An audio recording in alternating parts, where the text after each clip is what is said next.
안녕하십니까. 세상 읽어주는 남자 이상훈입니다. 오늘은 또 도진 발열 논란이라는 주제로 한 말씀 드리겠습니다.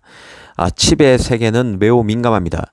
첨단 과학기술의 결정체인 최신 미세공정 칩은 사실 매우 약한 존재입니다. 최신 CPU와 GPU의 트랜지스터 집적도는 이미 수백억 개를 돌파했지만 더 고성능의 프로세서를 만들기 위해서는 더 많은 트랜지스터가 필요합니다. 그런데 더 많은 트랜지스터는 더 많은 발열을 의미합니다. 이 과거에는 공정 미세화로 이 문제를 극복했지만 이제는 점점 공정 미세화가 어려워지고 있기 때문에 직접 수랭 방식을 적용하는 단계까지 갔습니다. 칩 위에 아주 작은 미세관을 통해서 직접 물을 흐르게 해서 열을 식힌다는 뜻입니다. 이렇게 되면 그 500제곱밀리미터 이상 크기의 대형 칩에서 200와트가 아니라 2000와트의 발열도 감당할 수 있다고 보고 이 방식을 활용하는 것입니다. 이게 바로 지금 TSMC가 개발하고 있는 방식입니다. 사실 오늘 이 얘기를 하고 싶은 이유는 바로 AP 때문입니다. 이 AP 분야는 그 ARM의 IP를 바탕으로 그간 엄청난 성장을 해왔습니다. ARM의 IP는 저전력 프로세서에 최적화된 IP이지만 이제는 스마트폰으로 고성능 게임까지 구동하면서 저전력뿐만 아니라 성능 면에서도 떨어져서는 안 됩니다. 이 과정에서 가장 큰 문제가 바로 발열이시죠.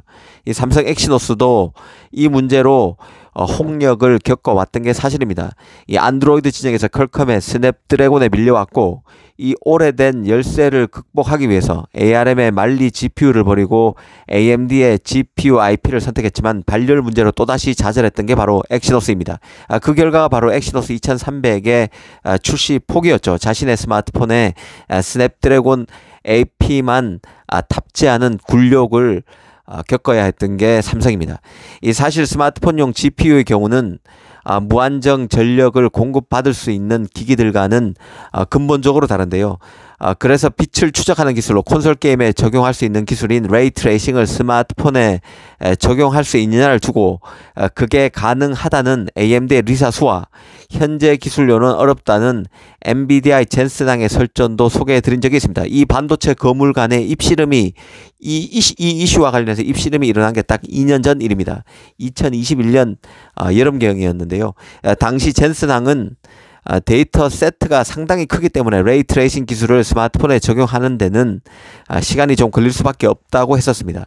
사실 레이 트레이싱을 GPU가 실행할 수 있는 능력이 있어도 스마트폰에서는 실행이 불가능할 가능성이 있는데요. GPU를 많이 구동해서 기기가 뜨거워지면 스마트폰의 성능을 낮출 수밖에 없기 때문입니다.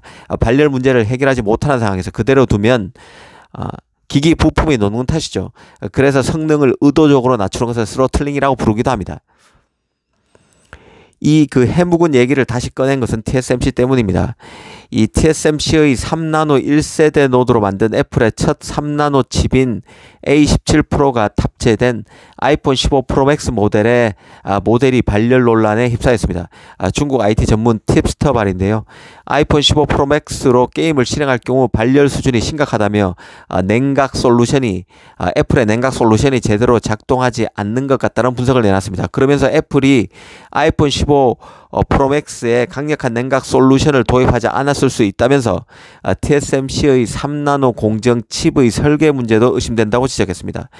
주의 깊게 봐야 할 게 그간 AP 분야에서 발열 논란은 항시 삼성 파운드리에서 만든 칩에서 나왔었는데요. 그런데 최근 그 불똥이 TSMC로 튀고 있다는 점에 있습니다. 물론 이런 지적이 너무 전문적이고 특정 조건 아래에서 전제로 한 것이기 때문에 더 범용적인 조건 아래에서 하자가 없는 점을 가릴 여지도 있지만 이런 논란 자체가 보수적인 칩 시장에서 리스크로 작용할 수 있다는 생각입니다. 더구나 TSMC의 경우는 이번 애플 3나노 칩의 발열 논란이 있기 전에 디멘시티 9300의 발열 이슈도 불거졌었습니다. 연달아 이 발열 이슈가 터진 셈이라 꺼림칙할 수 있는데요. TSMC 4나노로 만드는 디멘시티 9300에 이어서 3나노 칩인 A17 프로도 같은 논란에 휩싸인 터라 문제가 비하될 가능성을 배제할 수 없다는 생각입니다. 이 삼성만 해도 퀄컴의 스냅드래곤 8 1세대 칩을 4나노에서 맡았다가 발열 문제 등이 불거지면서 스냅드래곤 8 1세대 플러스부터 시작해서 2, 3세대 칩을 모두 TSMC 4나노로 빼앗겼음을 인식할 필요가 있습니다. 물론 이게 삼성 파운드리의 새 기회로 연결될지는 신중하게 봐야겠지만 TSMC로서는 분명 디멘시티에 이어서 A17 프로도 문제가 되고 있는 상황이라 부담이 될 수 있습니다. 한편으로 이번 발열 논란을 보면서 AP의 성능 향상이 이제 점점 한계에 부딪히는 게 아닌가 하는 생각도 듭니다. A17 프로 같은 경우는 CPU, GPU 개선이 이전 세대보다 크지 않았습니다. 눈에 띄는 업그레이드가 없었다는 얘기입니다. 이제 그 삼성에 이어서 TSMC가 만든 칩도 발열 이슈가 제기될 정도입니다.